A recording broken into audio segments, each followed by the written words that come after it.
त्याला एखाद्या मोबाईलचं रूप द्यायचं असेल तर ते ऑर्गनाइज स्वरूपात करावं लागतं आणि म्हणून अत्यंत कमी वेळामध्ये या कार्यक्रमाचं आयोजन केलं आणि या कार्यक्रमासाठी 3 वक्ते आपल्या समोर वेगवेगळ्या पद्धतीनं वेगवेगळ्या बाजूनं त्याने आपलं विचार मंथन आपल्या समोर ठेवलं. चौथे वक्ते आदरणीय माजी आमदार बाबूराव माने हे येणार होते, पण त्यांच्या घरी एक कौटुंबिक दुर्घटना झाल्यामुळे ते म्हणाले, सर मी पोहोचू शकत नाही, पण मी कार्यक्रमाला आलो नाही तर त्याचा चुकीचा संदेश जाऊ नये म्हणून हे तुम्ही आवर्जून सांगा. तर त्यांच्याही मताचा आदर करून ते आपल्यात उपस्थित आहेत भूमिकेसह असं गृहीत धरून आणि या तिन्ही आपल्या वक्त्यांचं अभिनंदन करून काही मोजक्या मुद्द्यावरती आपण मंथन करूया. भाषण नाही मला खरं म्हणजे या निमित्तानं उपवर्गीकरणाबाबत मी याच्या पूर्वी कायदेशीर मीमांसा करताना एक लेख लिहिला होता, तो प्रकाशित आहे. त्याचा हा दुसरा उत्तर आलेला आहे आणि मला वाटलं नव्हतं हे एवढं असं येईल तुमच्या समोर. मी सहज काल रात्री माझ्या डोक्यात जे होतं ते मी हँडरिटन मध्ये यांना लिहून दिलं पंकजला आणि पंकजने त्याचं एवढं सुंदर रूपांतर केलं, त्याबद्दल त्यालाही धन्यवाद द्यायला.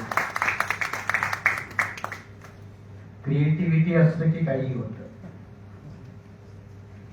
तर आजच्या या मीटिंग मध्ये काही मोजक्या मुद्द्याची चर्चा व्हा. बाहेर काय चाललंय आपल्याला सगळ्याला जाणीव आहे. कुठे मोर्चे निघतायत, कुठे धरणे निघतायत, कुठे प्रदर्शन निघतंय. सोशल मीडियामध्ये धुमाकूळ काय सुरू आहे याची आपल्याला जाणीव आहे. त्या प्रत्येकाला आपलं मत व्यक्त करण्याचा अधिकार आहे, त्याचाही आपण आदर करू. परंतु या सर्वातून नेमकं पुढचं काय याचा थोडासा एक शोध घेणं आणि म्हणून आजची बैठक ही काही फक्त माहिती देणारी अशी नाही, तर एक अंडरस्टँडिंग आणि एक स्ट्रॅटेजी अशा 2 थरावरती मुंबईमधली ही मला वाटतं या विषयाच्या अनुषंगाने ही पहिली बैठक आहे. आणि हे आपण काही जाहीर सभा मोठी असं न घेता एक निवडक माणसामधून त्याची सुरुवात करावी अशी संकल्पना असल्यामुळे आपण त्याचा फार बाहेर गाजावाजा न करता काही निवडक मंडळीसाठी आपण हा कार्यक्रम केला. उपवर्गीकरण फक्त आपला आयसोलेटेड अजेंडा नाही, त्याच्या सोबत जनगणना आहे आणि त्याचं नेक्सस आता तुमच्या लक्षात आलं असेल. परिणाम अजून महाराष्ट्रात यायचे आहे. ज्या ओबीसी जनगणनेचा मुद्दा देशभर गाजला त्याची काय परिस्थिती आहे हे डोबळे आणि पाटील यांनी आपल्या समोर ठेवलं. अजूनही त्याच्यात काही नाही, नो प्रगती. आणि त्यामुळे उद्या महाराष्ट्रातलं पुन्हा लोकल बॉडीच्या आरक्षणाचं ओबीसीचं काय या प्रश्नाची अजून उत्तर नाही त्याच्यामध्ये. आणि याच्या सोबत आपण जे पुन्हा जोडलं ते म्हणजे मतदान पुनर्निरीक्षण. आता हा अजेंडा गाजला बिहारमध्ये, आता गाजतोय तो आपल्या बंगालमध्ये, म्हणजे महाराष्ट्रात येणारच आहे ना. मग महाराष्ट्रात आल्यानंतर भिवंडीची काय अवस्था असेल, गडचिरोलीतल्या जंगलाची काय अवस्था असेल, या सगळ्यांचा एक व्यापक वेध घेणं हे फार गरजेचं आहे. त्यामुळे आजची ही आपली छोटी का होईना छोटेखानी सभा फक्त उपवर्गीकरण या विषयावरती नाही, तर त्याला जे संबंधित 2 महत्वाचे विषय त्याच्या बाबतीत. आता हे सगळं बॅकग्राऊंड समजल्यानंतर 1-2 मुद्द्याकडे आपण सटीकपणे जाऊया. पहिल्यांदा मी स्पष्ट करतो की आपण काहीही कोणीही केलं तरी उपवर्गीकरण थांबणार आहे का? हा सरळ प्रश्न आहे आणि माझं सरळ उत्तर आहे नाही. का? लगेच दुसरा प्रश्न आहे, खासदार जास्त आहेत. तर त्याचं कारण सरकारचा तो अजेंडा आहे. आता सरकारचा हा अजेंडा, हा शब्दप्रयोग मर्यादित आहे, फार लिमिटेड आहे. हा खरा सरकार चालवणाऱ्या RSS चा अजेंडा आहे. हे त्यातलं खरं गमक आहे. सरकार फार मर्यादित शब्द आहे. सरकारच्या पलीकडे एक व्यवस्था असते, ती सरकारमध्ये कधी प्रतिबिंबित होत नाही पण काम करते आणि आज बऱ्याच लोकांना कळतं. तो अजेंडा RSS चा. पुन्हा मी हे तुम्हाला मुद्दा स्पष्ट करण्यासाठी, ओबीसी जनगणनेला सगळ्यात प्रथम विरोध कोणी केला असेल तर तो RSS. बीजेपी वाले नंतर त्याच्यात आले. यासाठी वैद्य वारले, मग वैद्य, त्यांनी तरुण भारतामध्ये 2010 ला लेख लिहिलेला आहे की ओबीसी जनगणना हे दुसरं काही नसून हिंदू धर्म विरोधी षडयंत्र आहे. हे हिंदूंचं विभाजन आहे. आणि मला वाटतं तेच वाक्य आजच्या लोकसत्तेमध्ये भागवतच्या कालच्या भाषणातून आलेले, ते आज पब्लिश आहे. तेच वाक्य आहे. त्यामुळे बीजेपी जनगणना का करत नाही तर त्याची जननी ही संघ परिवार आहे. तसंच उपवर्गीकरण याची जननी कोण आहे? हे गवई बिवई फार दुय्यम आहे, म्हणजे अनअकाउंटेबल कॅटेगरी मधले लोक आहेत. आपण चळवळीत काही मंत्र तंत्र शिकली पाहिजे. कुत्र्यालाही कळतं ज्याने दगड मारला त्या दगडाला धरावं की मारणाऱ्याला धरावं. हे कुत्र्याला सुद्धा कळतं. तो दगड धरण्याच्या भानगडीत नाही पडत. ज्याने कोणी पाटलानं डोबळेनं मानेनं मारला त्याला धरत होते. म्हणजे कुत्र्याला पण तेवढी अक्कल असते. आपण उगाच मधल्या सटर फटर लोकांच्या मागे लागतो आणि त्यामुळे चळवळी घाकटतात किंवा मग ते व्यक्ती केंद्रित होतात. त्या ज्या दिशेनं जायला पाहिजेत ना त्या दिशेनं कधीच जात नाही. आणि हे अत्यंत चांगलं टेक्निक आहे चळवळी भरकट होण्याचं. त्यामुळं उपवर्गीकरणाचा अजेंडा हा मूळ त्यांचा आहे. आता तिसरा जो विषय आहे मतदार पुनर्निरीक्षण, याच्यावरती हीच लॉजिक आहे, हेच लॉजिक आहे. तुम्हाला मध्ये आठवत असेल गेल्या 5-7 वर्षापूर्वी, 10 वर्षापूर्वी मतदारांना मिनिमम क्वालिफिकेशन असावं असं चर्चा एक आली होती.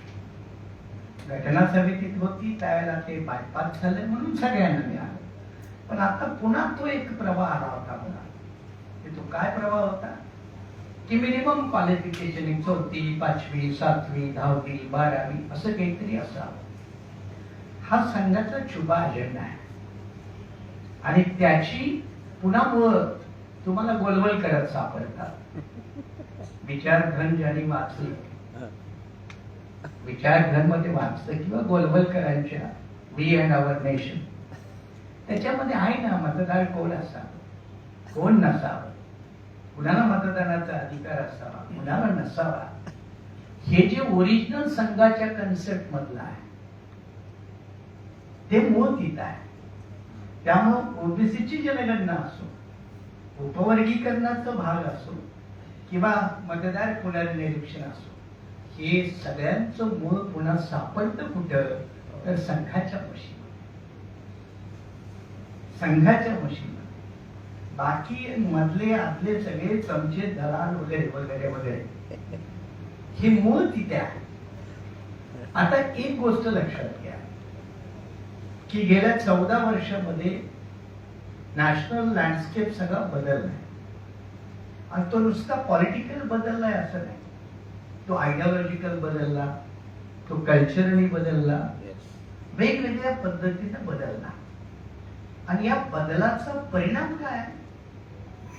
परिणाम असा आहे की तुमच्यातले आपल्यातले अनेक जण आज त्यांच्या सोबतीला आहे. निमित्त सत्तेचं असेल, निमित्त ईडीचं असेल, निमित्त इन्कम टॅक्सचं असेल, जे आपण 85 म्हणतो त्या 85 मध्ये 80 तिकडे आहे, इथपर्यंत परिस्थिती आहे. आणि मग वर्गीकरणाचं समर्थन कोण करतो? तर रामदास आठवले. वर्गीकरणाचं समर्थन कोण करतो? तर कधी कधी प्रकाश आंबेडकर पण करतात. ह्या ज्या गोष्टी येतात, ह्या येतात कुठून?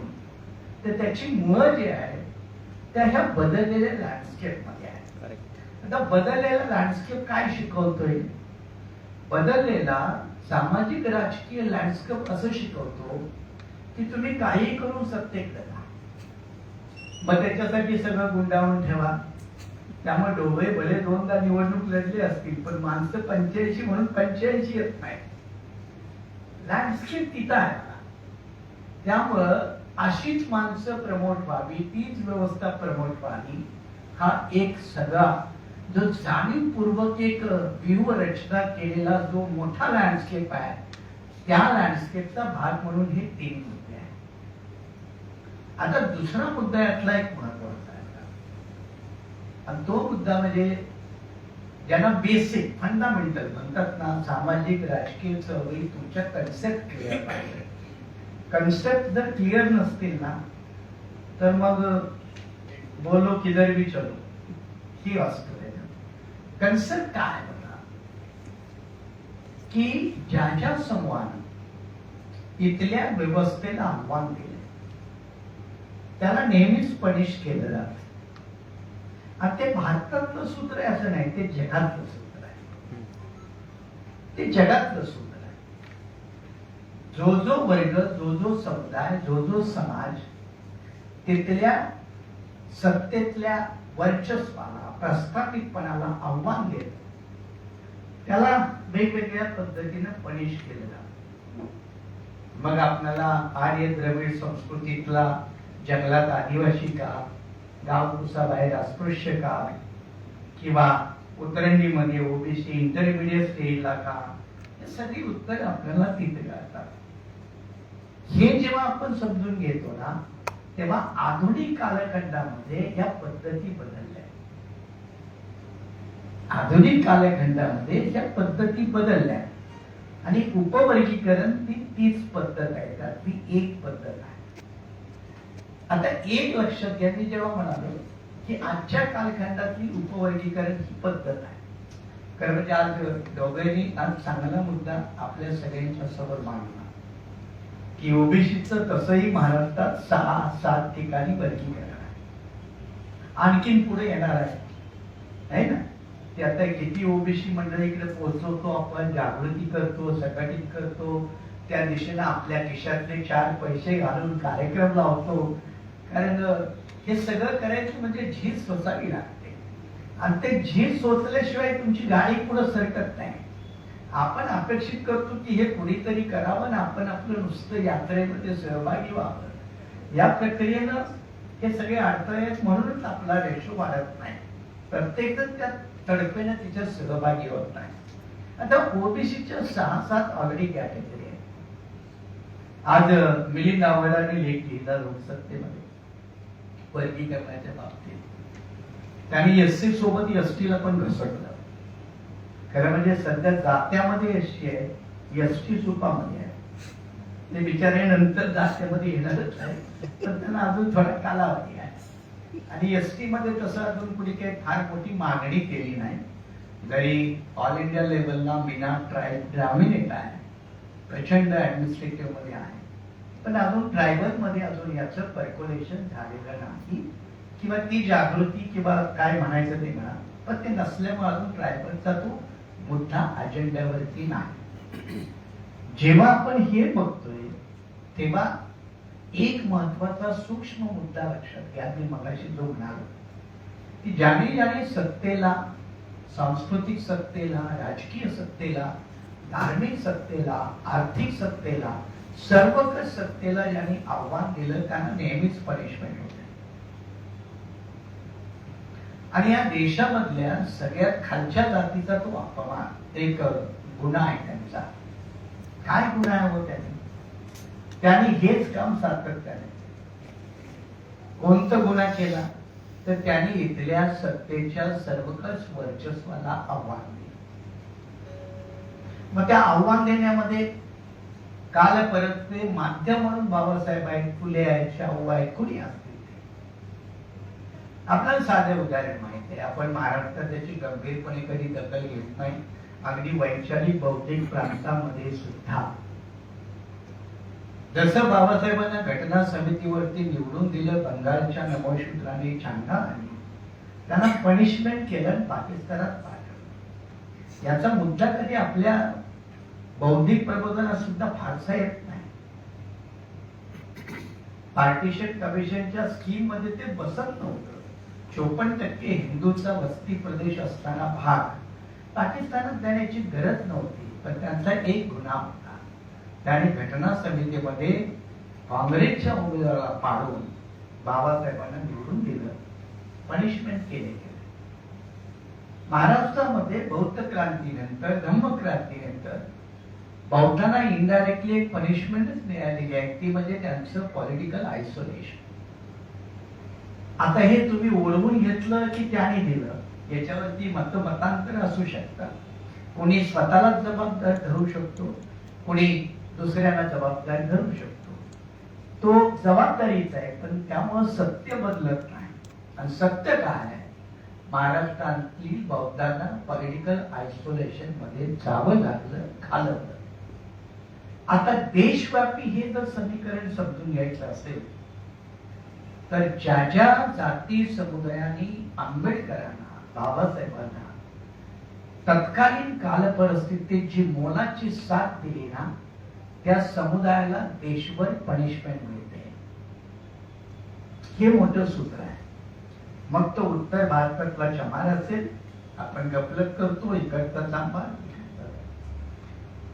केरळ मधला पुलैया असेल, तामिळनाडूचा परैया असेल, बंगालचा नमोशूद्र असेल, ज्या ज्या समुदायाने बाबासाहेबांच्या समाज बदलाच्या प्रक्रियेमध्ये नेटानं ताकद लावली, त्यांना पनिशिंग झोन मध्ये टाकलेला आहे. त्यामुळे हा प्रश्न उपवर्गीकरणामुळे महाराष्ट्रात फक्त बौद्धांना फटका बसेल असं समजण्या इतपत लहान नाही. हा लहान नाही, तो मोठा आहे, त्याची व्याप्ती मोठी आहे. सुप्रीम कोर्टाच्या निर्णयानं देशभरातील राज्यांना अधिकार दिलेले आहेत. मध्ये प्रकाश आंबेडकर बोलले, त्यांची वेगळी इंटरव्ह्यू आहे की राज्यांना अधिकार नाही असं ते म्हणाले. जजमेंट नंतर तसं नाही. 1 ऑगस्ट 2024च्या निर्णयानंतर राज्य काय करतं हे तुम्ही वर्गीकरण उपवर्गीकरण करू शकता. राज्याला काय करता येत नाही तर राज्याला अनुसूचित जातीच्या यादीमधून कुठलीही जात घालता येत नाही, काढता येत नाही, पण त्याचं उपवर्गीकरण मात्र करता येत.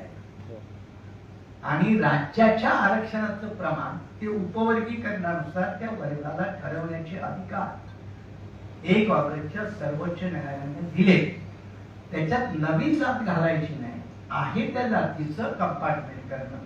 त्यामुळे तिथं कायद्याचा अडसर नाही. ही गोष्ट आपण नीटपणे लीगली समजून घेण्याची गरज आहे. आता मी जे पुढे म्हणत होतो की या वर्गीकरणाच्या पाठीमाग आणखी काही सूत्र आहेत का? आहे, आणि ते म्हणजे खऱ्या अर्थानं सामाजिक सूत्र आहे. सामाजिक सूत्र काय आहे की आंबेडकरी समुदायानं दलित, मी दलित म्हणतोय तेव्हा इन्क्लूड्स ऑल, कारण आंबेडकरी म्हटलं तर सगळे आंबेडकरी म्हणजे दलित नसतात. आंबेडकरी हा ओबीसी असू शकतो, मुस्लिमही असू शकतो. त्यामुळे आंबेडकरी म्हणजे जो वैचारिक दृष्ट्या त्या धोरणानं जातो तो, याची जर सोशो पॉलिटिकल आणि इंटेलेक्च्युअल लीडरशिप जर कमजोर करायची असेल ना, तर याला वेगळं मार्ग नाही. जे तुम्ही मगाशी म्हणाला की मंडल मध्ये पुढे उड्या मारायला कोण होतं, तेच कांबळे, जाधव, पवार, हेच उड्या मारायला. उद्या अन्याय अत्याचार झाला तर उड्या मारायला कोण येतं? आमचा पोचीराम कांबळे गेला, किंवा आमचा गौतम मंदिरामध्ये. मग उड्या मारणारे कोण होते? कुणी निकाळजे, कुणी केदारे, कुणी पवार. मग हेच उड्या मारायला असतात. मग यांना ताकद मिळते कुठं? यांना तक्यात ताकद मिळते ह्या सर्वांच्याकडून. मग या सर्वांच्याकडून ह्यांना ताकद मिळता कामा नये. आणि दिस इज द बिगेस्ट कॉन्स्पिरसी. ही सगळ्यात मोठी कॉन्स्पिरसी. आता या ठिकाणी थोडं बाबासाहेबांच्या रणनीतीचा विचार करा. आणि तो विचार केला तर सरकारची धोरणं योग्य की अयोग्य आपल्याला उत्तर कळतं. बाबासाहेबांची रणनीती आरक्षणाच्या माध्यमातून कास्ट टू क्लास असंच आहे. कास्ट टू क्लास म्हणजे 6-6.5 जातीला 2-3 टायटल खाली आणलं. एक एससी, एक एसटी, एक ओबीसी. मग एससीच्या जवळजवळ 1500-2000, एसटीच्या 750-800 आणि ओबीसीच्या 3-4 हजार. 60,000 जाती एका 3 वर्गात आल्या ना. मग हा कास्ट इन्फ्लुएन्सिंगचा लोअरिंग इफेक्ट असतो. म्हणजे जातीचं जहर कमी करायचं असेल तर इंटिग्रेशन प्रोसेस करायची असते. आता बाबासाहेबांनी या इंटिग्रेशन प्रोसेस साठी रिझर्वेशन हे एक हत्यार पण मानलं. 54च्या राज्यसभेतल्या त्यांच्या भाषणामध्ये एक संदर्भ आहे की आरक्षणाचा हेतू फक्त नोकऱ्या वगैरे वगैरे नाही. अरे कधीतरी एकत्र तरी येतील, कमीत कमी आरक्षण टिकवण्यासाठी, त्याच्यासाठी लढण्यासाठी. त्यामुळे उपवर्गीकरणाची भूमिका ही आंबेडकरांच्या स्वतः बाबासाहेबांच्या रणनीतीचा पराभव म्हणून बीजेपीचं शस्त्र आहे. हे मोठं आहे. कारण Babasaheb is trying to consolidate, integrate, assimilate. मग आम्ही आरक्षणाच्या माध्यमातून आंबेडकर नीती असेल की सगळ्यांना एकत्रित यावं, तर आम्ही आरक्षणाचाच उपयोग करून सगळ्यांना डिसइंटिग्रेट करू, फ्रॅगमेंट करू, तुकडे तुकडे करू. कॉन्स्टिट्यूशन मध्ये आम्ही असं शिकवतो, सांगतो, constitution should not be used to defeat the constitution. एक सूत्र आहे लॉ मध्ये. म्हणजे राज्यघटनेचाच पराभव करण्यासाठी राज्यघटनेचा वापर होता कामा नये. तसंच इथं आरक्षणाचाच उपयोग करून आरक्षण लाभार्थीचा पराभव करण्यासाठी आरक्षण धोरणाचा वापर.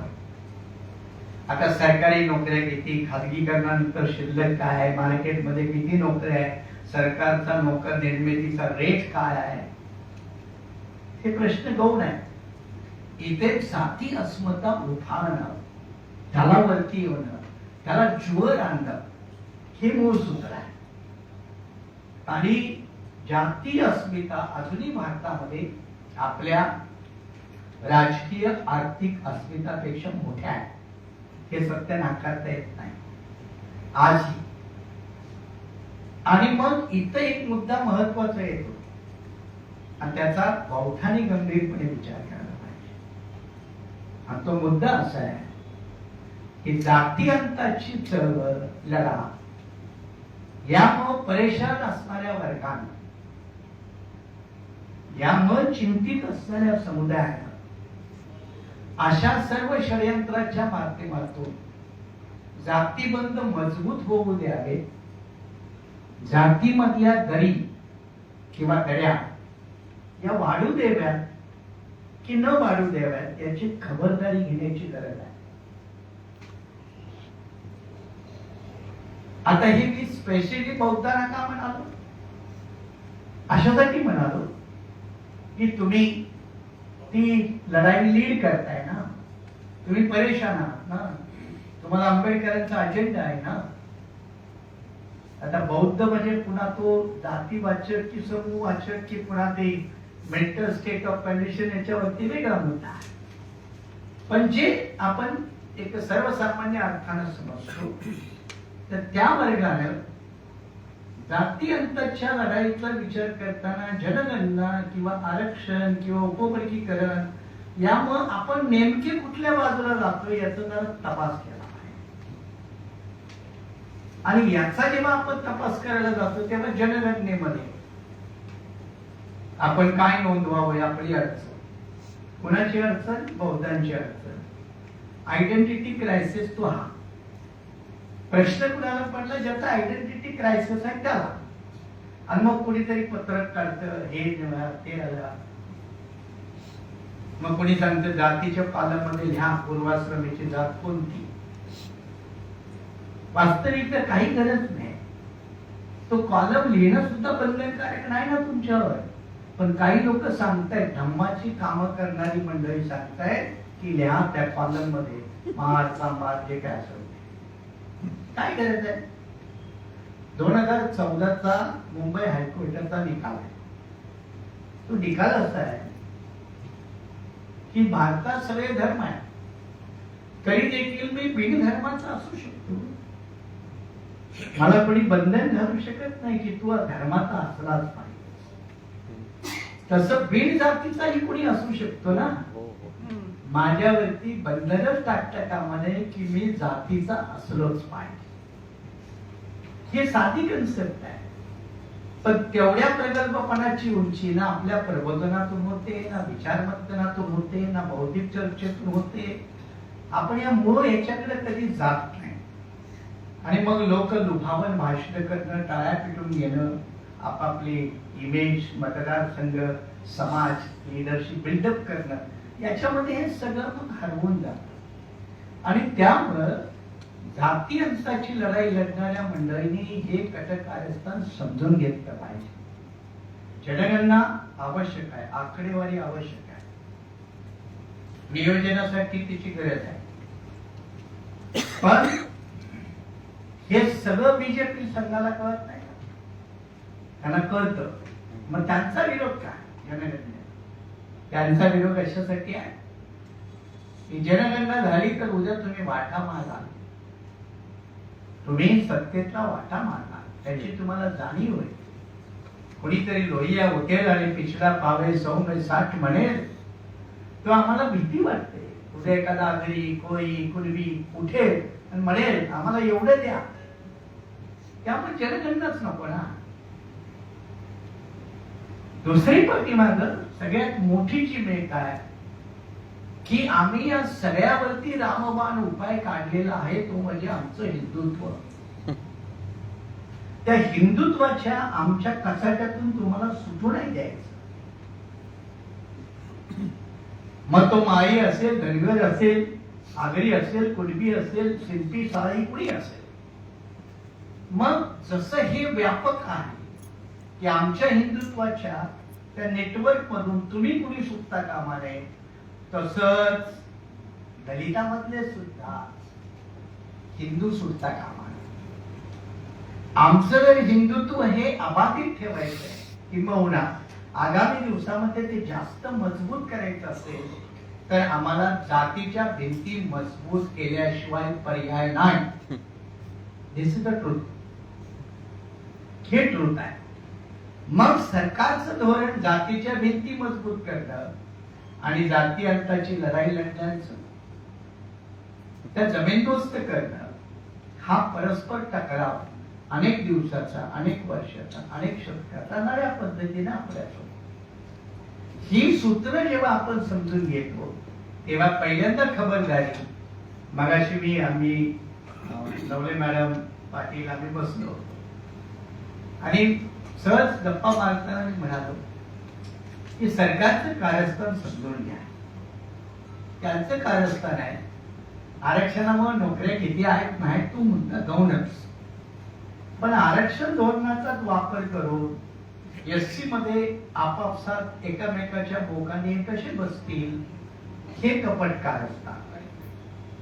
आणि हे कपट कारस्थान समजून ज्याला चळवळीची अक्कल आहे, ज्याला चळवळीची समज आहे, ज्याला चळवळीची जबाबदारी आहे, त्यानं सामंजस्यपणाने वागलं पाहिजे. त्यानं सामंजस्यपणाने भूमिका घेतल्या पाहिजे. आणि त्या भूमिका घेताना कुठल्याही एखाद्या समाजाच्या विरोधात न घेता त्या सरकारच्या विरोधात घेतल्या पाहिजे. त्यामुळं सरकारचं टार्गेट तुम्ही आपापसामध्ये आहात, त्यावेळेला आपण आपली फौज जास्त मोठी एकत्रित करून सरकारला टार्गेट करणं हे शहाण्या युद्ध नीतीचं लक्ष्य.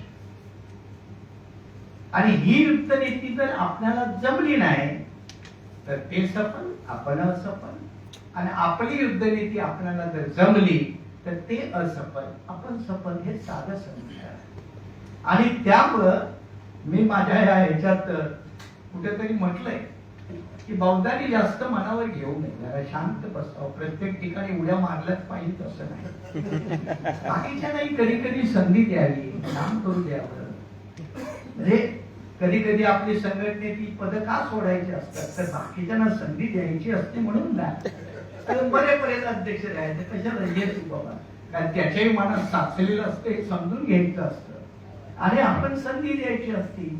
तसंच व्यापक समाज मनाच्या देखील मनात काय आहे ते समजून घेऊन आपण वागायचं असतं. आणि म्हणून इथं तर खरं म्हणजे आता काल नांदेडला मोर्चा, औरंगाबादला मोर्चा, इकडं मोर्चा, तिकडं मोर्चा, काढते कोण?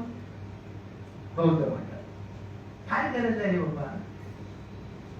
हा तुम्ही म्हणा लढायचं नाही का, हे तुमचं आहे, लढायचं नाही का? अरे डोक्याने कधीतरी लढा, कधीतरी डोक्याने लढा. बर, लढ्यामध्ये एक लक्षात घ्या, जे अस्तित्वाच्या शोधात असतात, जे नेतृत्वाच्या शोधात असतात, जे स्वतःच्या प्रतिमेच्या शोधात असतात, ते स्मशानातल्या मुर्द्याचा सुद्धा मुद्दा करतात. मग हे तर मैदानच आहे. माझी लिडरशिप प्रस्थापित व्हावी, माझी संघटना प्रस्थापित, माझी इमेज, याच्या शोधात जी माणसं असतात ना, ते मर्यादा पण मुद्दा करतात. आणि त्याच्यासाठी यंत्रणा रसद पुरवते, यंत्रणा त्याच्या पाठीमागे उभी राहते, डायरेक्ट इनडायरेक्ट. ही जी मोठी षडयंत्र असतात याचं भान नसलं की मग सध्या आपण ज्या रिॲक्शन पाहतोय ना, आता रिॲक्शन बघा, तुम्हाला मस्तपैकी सरकारनं पेचात पकडलंय. कसं पकडलंय बघा. नवले म्हणाले की अहवाल नाही, तुम्ही तुमची मतं मांडा, सूचना सांगा. ही तारीख 15 कमी पडते, 30 घ्या, गेली तारीख. आता तुम्हाला रिकमेंडेशन करायचंय, सूचना करायची, हरकती घ्यायच्या. आता हरकती काय घेणार तुम्ही? जनगणना झाल्याशिवाय वर्गीकरण करू नये, म्हणजे तुम्ही संमती घेता. तुमची संमती झाली ना. विरोध कुठे आहे? विरोध असतात तर 2 वळीच, आमची या उपवर्गीकरणास विरोध आहे, सरकारने करता कामा नये, चॅप्टर क्लोज. तर आपल्या सगळ्यांची निवेदन बघा, सगळ्यांचे निवेदन असे आहेत. सर्वेक्षण करा, जनगणना करा, टक्केवारी करा, कुणाचं किती प्रमाण आहे बघा, आणि मग करा. पण करा. आलं का लक्षात? पण लॉजिकली एकदा उपवर्गीकरण 4 बाबतीत जातीत मान्य झालं. छोट्या जातीत म्हणा, एससीच्या म्हणा, एसटीच्या म्हणा, ओबीसीच्या, कुणाच्या 4 जातीत मान्य झालं तर ते पुन्हा पुढच्या 4 जातीला लागू होईल ना. ते पुन्हा पुढच्या 4 जातीला, म्हणजे महाराष्ट्रामध्ये ते 59व्या तुरी नावाच्या जातीपर्यंत आहे. मग ही भयंकर परिस्थिती एका बाजूला आणि तुमचं जाती संघर्षाचं, जाती विनाशाचं तत्वज्ञान एका बाजूला. पराभूत कोण? पराभूत कोण? तुमचं तत्वज्ञान पराभूत. आणि हा तुमचा पराभव नाही, तो फुले शाहू आंबेडकरी तत्वज्ञानाचा पराभव आहे. हे एवढं मोठं व्यापक षडयंत्र जर आपण समजून घेतलं नाही, त्या अनुषंगाने समाजमन तयार केलं नाही, आपण फारही अजून छोट्या छोट्या शुल्लक मुद्द्यात आहोत. म्हणजे त्या अवस्थेत, त्या अर्थानं बाल्य अवस्थेत आहोत. महाराष्ट्रासारख्या राज्यात बाल्य अवस्थेत आहोत. आणि त्या बाल्य अवस्थेचे परिणाम आपल्याला दिसायला लागले. त्याचा परिणाम म्हणून मी मगाशी म्हटलं की खरा हा जो अजेंडा आहे देवेंद्रचा किंवा बीजेपीचा, महाराष्ट्र सरकारचा, तो खरा म्हणजे सामाजिक न्यायाचा नाही. अनेकांना वाटतं तो आहे तो त्यांच्या राजकीय सत्तेचा. तिला आगामी दिवसात भरभक्कम कसं करता येईल, व्यापक कसं करता येईल, आणि ते भरभक्कम करणं, व्यापक करणं, आणि नुसतं वर्तमान सत्ता व्यापक आणि भरभक्कम करणं नाही, तर आगामी 25 वर्षात तिला तुम्ही आव्हान देता कामा नये याची व्यवस्था करा. म्हणजे युद्धामध्ये वर्तमान शत्रूला पराभूत करणं एक वेगळी गोष्ट आहे, पण आगामी 50 वर्षात कोणी शत्रूच असता कामा नये याचं नियोजन करणं हे रणनीतीतला हायएस्ट पॉइंट आहे. आणि त्याच अनुषंगाने संघ परिवार बीजेपी हे सगळे कामं उचलतात. त्यामुळे आपण रिॲक्ट किती करावं, संयम किती ठेवावा, असंयमी किती राहावं याचा फार गंभीरपणाने विचार करण्याची गरज आहे. याचा अर्थ तुम्ही म्हणाल सर काहीच करायचं नाही का? नाही, काय करायचं नाही असं मी म्हणत नाही. आज सोशल मीडिया जेव्हा 2-4 बौद्ध मंडळी किंवा मार्मिक मंडळी तू महिमेवर येतात त्यावेळेला मी समग्र आंबेडकरी चळवळीचा पराभव मानतो. करेक्ट. तो व्यक्तीचा नाही, तो घडावा अशी अनेक लोकांची इच्छा असते. पण बघा ना, छानपैकी 15 तारखेला तुम्हाला सांगितलं होतं, कोणीतरी कोर्टात गेलंच ना, पिटिशन टाकलंच ना, पुण्याची मंडळी आहे, त्याचा नंबर मी ह्याच्यात दिलेला आहे. ते पिटिशन टाकलं, वाढवायला सांगितली, तर उद्या बदल समितीचा अहवाल येईल, ते सगळं होईल ना, कायदेशीर त्या होईल ना, त्याला चॅलेंज मिळणारच. आणि चॅलेंज मिळणार ही सुप्रीम कोर्टाने व्यवस्था केली त्या जजमेंट मध्ये. कदाचित ही गवईच्या हातून जाणीवपूर्वक झालेली चूक आहे की अजाणीवपूर्वक, कारण ते सायंटिफिक नसेल तर त्याला चॅलेंज होणार आहे. अर्थात त्यावेळेला न्यायालय किती निष्पक्ष असेल हे केजरीवालाच्या उदाहरणावरून आपल्याला दिसतंय. परंतु एक व्यवस्था आहे आणि आपल्याला त्या व्यवस्थेच्या आतूनच सगळ्या परिघाचा वेध घ्यावा लागतो. त्यामुळं आपलं सर्वस्व हरवलंय असं मूर्खाच्या नंतर मनात कुणी राहू नये आणि हा समज पसरवू नये, हा समज मजबूत करवू नये. आता इथं मी पुन्हा बाबासाहेबांचं उदाहरण देतो. अरे समजा हे सगळं तुमचं कवच कुंडल गेली असं गृहीत करा, तरी उद्या तुम्ही काही उपाशी मारणार आहे का? म्हणणार आहे का? एक्झॅक्टली हाच उत्तराचा भाग होता बाबासाहेबांचा साऊथ ब्युरो कमिशनचा. ते म्हणाले ना, साऊथ ब्युरो कमिशन 1916, 1917. मग अस्पृश्याचे नेते चंदावरकर, विठ्ठल रामकृष्ण ते, आम्हाला खायला हे नाही, प्यायला पाणी नाही, चालायला रस्ता नाही, घरदार नाही, आमच्या अन्याय अत्याचार आहे, हे सगळं द्या आम्हाला. आणि बाबासाहेब म्हणाले हे नसलं तरी आम्ही काही गेलो नाही, अजून जिवंत आहोत, आमचा वंशनाथ झाला नाही, आम्हाला द्यायचं तर मताचा अधिकार, स्वतंत्र मतदारसंघ द्या, बाकी आम्ही बघून घेऊ, आम्हाला सवय नाही. तसंही आपण बौद्ध समाजातल्या मंडळींनी आता या प्रगल्भ भूमिकेला येणं गरजेचं आहे की हे सगळं गेलं म्हणून आम्ही काही उपाशी मरणार नाही. तसंही अनेक बौद्धांची पोरं आरक्षणाच्या कक्षेच्या बाहेर आहेत, अनेकांची पोरं विदेशात बी आहेत, याचा अर्थ सगळ्यांचे असं होत नाही, पण अनेकांचे आहेत. पण जेव्हा आपण मुवमेंटला लीड करता तेव्हा ही पण लीड करण्याची जबाबदारी कुणाची? ते तुम्ही बिचारे चर्मकार मातंगावर डोळे पदारावर नाही टाकू शकत. तुम्ही जर प्रगल्भपणाचा दावा करत असाल तर ही सुद्धा जबाबदारी तुमची आणि ते लीड केलं पाहिजे. Leader should lead from the front. हे साधं समीकरण आपण स्वीकारलं पाहिजे. म्हणून या अनुषंगाने एक साधक मार्ग चर्चा व्हावी, मुळात जावं आणि या अनुषंगानं अनेक ठिकाणी अशाच प्रकारचं आयोजन व्हावं, त्याची कुठेतरी सुरुवात व्हावी. म्हणून अत्यंत कमी वेळात मी आमच्या पंकजच्या आरतीला म्हटलं, पंकज यार तुझं इथे प्रेस क्लब मला घरी आहे ना, ती काहीतरी मार्गात असते, तर म्हटलं चल पटकन करून टाकूया 2-3 दिवसात, काय प्रसिद्धी काही नाही, काय कार्यकर्त्याची बैठक काय नाही हे होतं. आपला हॉलच छोटा असतो, छोट्या हॉलमध्ये माणसं किती लागतात. मग म्हटलं पटकन करूया आणि 2-3 दिवसाच्या आमच्या ह्याच्यात हा कार्यक्रम ठरला. त्यामुळे काय त्याची फार मोठी व्यापक प्रसिद्धी वगैरे असं काही न करता एक फंडामेंटल बेसिक गोष्टीकडे आपण जावं, त्या अनुषंगाने आजच्या या कार्यक्रमाचं आयोजन. आपल्या सगळ्यांचे आभार. जय हिंद.